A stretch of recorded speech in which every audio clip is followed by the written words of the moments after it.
ମୁଁ ଯାହା କହିଲି ତାକୁ ଟିକେ କରିକି ଦେଖେଇଦେଲି।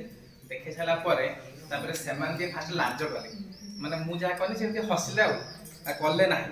ତାପରେ ତାକୁ ବାରମ୍ବାର କଲି, ଦେଖିଲି ଯେ 2-3 ଜଣ ପିଲା କରୁନାହାନ୍ତି, ତାପରେ ପୁଣି କଲି ସେଟା ପ୍ରାକ୍ଟିସ କଲି। ମୁଁ ତାଙ୍କୁ ମାନେ ଫାଷ୍ଟ କହିଲି ଗୁଡ୍ ମର୍ଣ୍ଣିଂ ଷ୍ଟୁଡେଣ୍ଟସ୍, ସେ କହିଲେ ଗୁଡ୍ ମର୍ଣ୍ଣିଂ ସାର୍।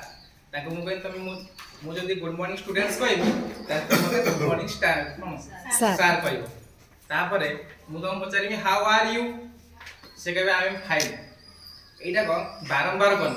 ମୁଁ ତାକୁ କହିଲି ଗୁଡ୍ ମର୍ଣ୍ଣିଂ ଷ୍ଟୁଡେଣ୍ଟସ୍, ସେ good morning sir, how are you, I am ସଇଲା। ଆଉ ନଥିବ ପୁଣି ଆଇ ଏମ୍ ଫାଇନ୍ କହିବ। କ'ଣ କହିବ? I am fine. ତାପରେ ଯୋଉ ଛୁଆଟା ଦେଖିନି କହିପାରୁ ନାହିଁ ତାକୁ ବାରମ୍ବାର ସେଟା ପଚାରିନି ଗୁଡ୍ ମର୍ଣ୍ଣିଂ ଷ୍ଟୁଡେଣ୍ଟସ୍, ସେ good morning sir, how are you, I am fine.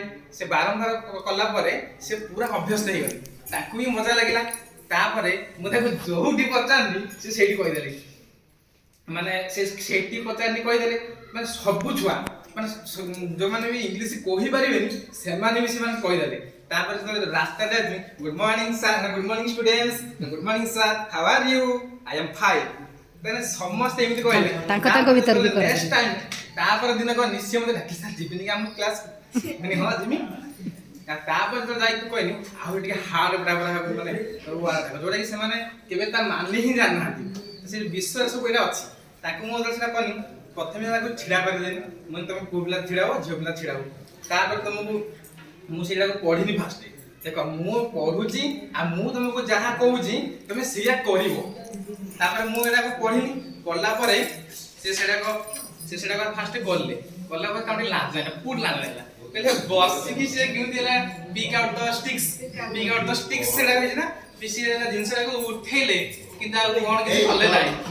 First ସେଟାକୁ ମୁଁ ପୁରା କରିକି ଦେଖେଇଲି, ପୁଣି ବାରମ୍ବାର କଲା ପରେ ଯୋଉମାନେ ବି ଇଂଲିଶ ଶୁଦ୍ଧ ବି ଜାଣିନାହାନ୍ତି ସେ ପିକ୍ ଆଉଟ୍ ମାନେ କଣ ଇଏ କଣ ମାନେ ମୁଁ କିଛି ବି କହିନି। ତାଙ୍କୁ ଖାଲି ମୁଁ ହେଲା ଆକ୍ସନ କରି ତାଙ୍କୁ କହିଲି, ସିଏ ବି ସବୁ ହେଇଗଲା।